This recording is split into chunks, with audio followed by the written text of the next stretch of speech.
July 24th, 1944, Normandy, France.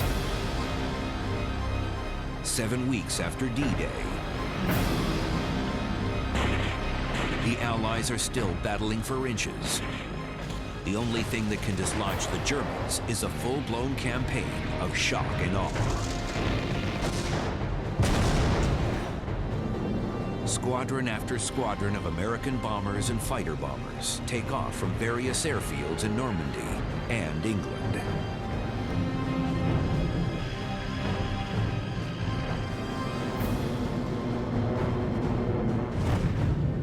It's day one of Operation Cobra, the largest single carpet bombing mission in military history. In 7 weeks, the Allies have only moved 10 miles inland. Cobra is designed to provide an opening near the town of St. Lo to break the stalemate. All of these strategic bombers would fly into an area, a very small strike zone, and they would obliterate that strike zone with every bomb they could carry. Target, German infantry, armor, and artillery batteries that have stopped the Allies cold in Normandy. Strategy, pulverize the German positions, then pour through the opening to break out of Normandy. Tactics, 3,000 bombers and fighter bombers will destroy a 3-mile wide position near St. Lo. 2 Massachusetts tankers, Tony Darpino and Don Knapp from the 712th Tank Battalion, watch from below as the American air power crosses the front lines. I thought it was midnight. There were so many planes up in the air that it was dark, and the ground was just actually shaking. And I can remember I was with my new guys and all these bombers coming over. I thought, boy, this is going to be big. Anchoring the Armada are squadrons of B-17 heavy bombers. The Flying Fortress has a flight range of 1,100 miles when fully loaded, with 6.5 tons of high explosive and fragmentation bombs. Its firepower is the equivalent of 100 howitzers. Just west of St. Lo, the first bombers dropped their bombs through gaps in the heavy clouds.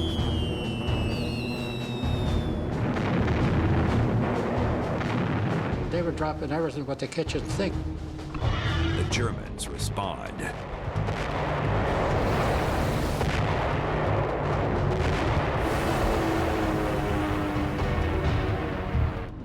On the ground, General Omar Bradley is tense. He commands the American First Army in France, and this is his grand plan to jumpstart the invasion of Europe. Failure is not an option.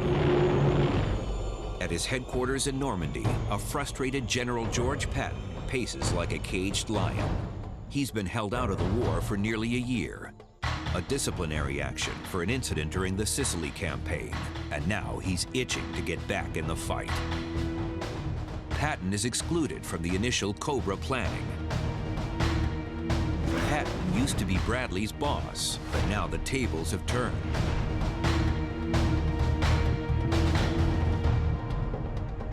Patton almost feels cheated in Operation Cobra. He sees Omar Bradley showing up at his headquarters, showing him the plan and asking him advice. And Patton's getting down on his hands and knees on large maps and making corrections and giving advice, and feels it's almost his operation. 1 p.m. The bombers must have good visibility in order to hit their target, but the cloud cover is suffocating. There was no precision bombing in World War II. You had to see the target to hit it. Reluctantly, Bradley calls off the attack. But one squadron doesn't get the message in time. The result is tragic. Bombs rip through the 30th Infantry Division. Men scramble to take cover while an ammo dump erupts in a fireball.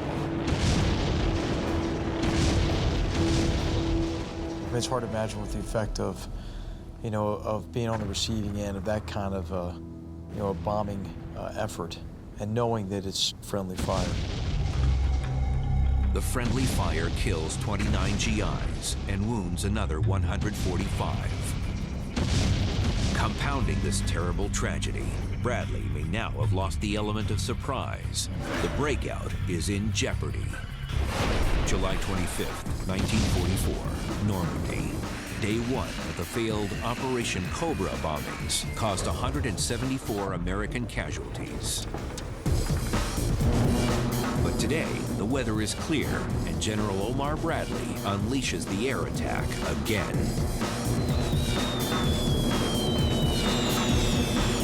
The ground shook all day long. The ground vibrated with the bombs that were being dropped. More than 4,700 tons of bombs fall in 2 hours.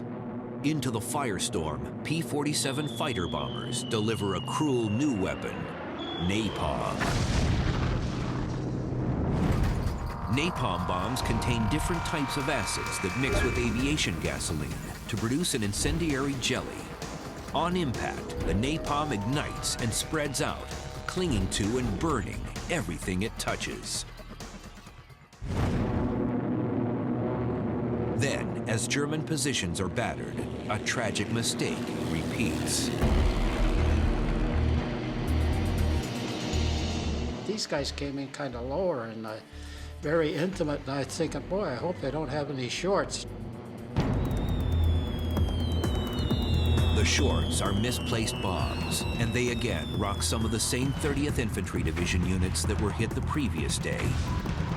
Shocked GIs and even high-ranking officers are killed, including Lieutenant General Leslie McNair. He is later identified only by the 3 stars on his lapel. The miscommunication during the second Cobra bombings kills 111 Americans. Another 490 are wounded. But the attack must continue. We had the feeling, wow, we're finally going to get going. You know, it's finally going to happen. As Patton is forced to stand by, it's up to Omar Bradley to seize the moment. 11:15 a.m., 2 infantry regiments are ordered to attack. But as the Americans advance, the Germans open up on them.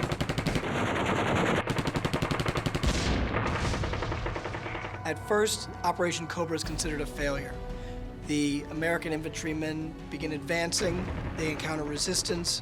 What they don't realize is this resistance has no backup. This is a hollow shell of a German army that is down to its last men. After weeks of battling for inches, American tanks are finally rolling through liberated French towns.